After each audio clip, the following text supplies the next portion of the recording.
കുവൈറ്റിലെ തീപിടുത്ത ദുരന്തത്തിൽ മരണസംഖ്യ ഉയരുന്നുവെന്ന് നോർക്ക സെക്രട്ടറി കെ വാസുകി.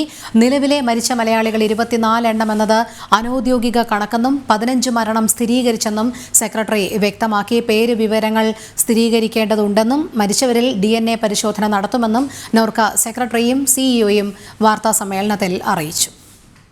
കൂടുതൽ വിവരങ്ങളുമായി ടിൻഡു ദാസ് ചേരുന്നു. ടിൻഡു, ഇപ്പോൾ നിലവിൽ മരണസംഖ്യ 49 ഇതിൽ 24 മലയാളികളെന്ന് തിരിച്ചറിഞ്ഞിട്ടുണ്ട്. 24 മലയാളികളെന്ന് അറിഞ്ഞിട്ടുണ്ട്. അതിൽ 19 പേരെയാണ് തിരിച്ചറിയാൻ സാധിക്കുന്നത്. മറ്റ് വിവരങ്ങൾ എങ്ങനെയാണ് നോർക്ക അധികൃതർ പങ്കുവച്ചത്?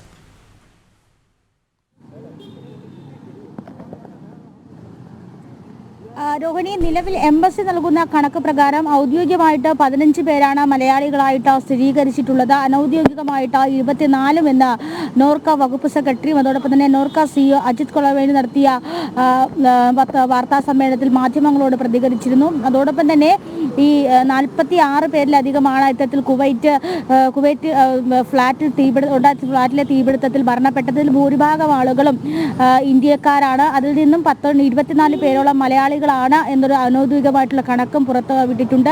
ഏറ്റവും പ്രധാനമായിട്ടുള്ള കാര്യം, കേന്ദ്ര തൊഴിൽ മന്ത്രാലയത്തിന്റെ പ്രതിനിധികൾ നോർക്ക ഓഫീസിൽ എത്തിയിട്ടുണ്ട്. ഇവിടെ ഇപ്പോൾ വകുപ്പ് സെക്രട്ടറിയും അതോടൊപ്പം തന്നെ സിഇഒയുമായിട്ടുള്ള ചർച്ചകൾ പുരോഗമിക്കുകയാണ്. നിലവിൽ മരണപ്പെട്ടവരുടെ മൃതദേഹം അടിയന്തരമായി തന്നെ എത്രയും പെട്ടെന്ന് നാട്ടിലെത്തിക്കാനുള്ള നടപടികളിലേക്ക് കടക്കും. ഈ മൃതദേഹങ്ങളെല്ലാം ഒരുമിച്ച് ഒരു വിമാനത്തിൽ കൊണ്ടുവരാനാണ് തീരുമാനം. ഇതുമായി ബന്ധപ്പെട്ട വിവരങ്ങൾ കേന്ദ്രം കൈമാറിയിട്ടുണ്ട്. ഇതിനായി തന്നെ ഒരു വിമാനവും ഇത്തരത്തിൽ മൃതദേഹങ്ങൾ കൊണ്ടുവരാനായിട്ട് കേന്ദ്ര സർക്കാരിന്റെ ഭാഗത്തു നിന്നും സജ്ജമാക്കിയിട്ടുണ്ട് എന്ന തരത്തിലൊരു വാർത്തയും പങ്കുവച്ചിട്ടുണ്ട്. അതോടൊപ്പം തന്നെയാണ് ഈ ഗുരുതരമായിട്ട് ചികിത്സയിൽ കഴിയുന്നവർ 9 പേരായിരുന്നു നേരത്തെ ഗുരുതരമായി ചികിത്സയിൽ കഴിഞ്ഞിരുന്നത്. അതിൽ 3 പേര് മരണപ്പെട്ടു. 6 പേരാണ് നിലവിൽ ഇപ്പോൾ ഗുരുതരമായി ചികിത്സയിൽ കഴിയുന്നത്. അവർ ICU ചികിത്സയിലാണെന്നും അറിയിച്ചിട്ടുണ്ട്. കൂടാതെ തന്നെ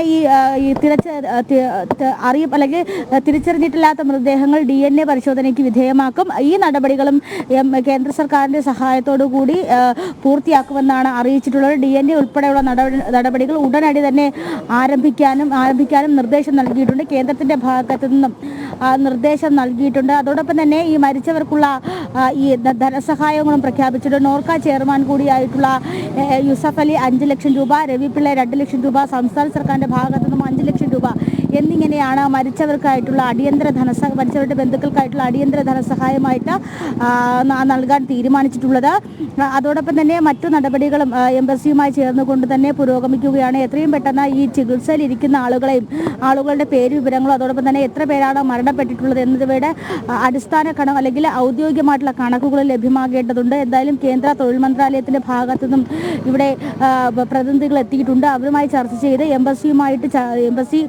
എംബസിയിൽ നിന്നും കൂടുതൽ വിവരങ്ങൾ ക്രോഡീകരിച്ചുകൊണ്ട് യഥാർത്ഥ കണക്കുകളിലേക്ക് എത്താൻ സാധിക്കും. വരും മണിക്കൂറുകളിൽ ഈ കണക്കുകൾ ലഭ്യമാകുമെന്നാണ് പ്രതീക്ഷിക്കുന്നത്.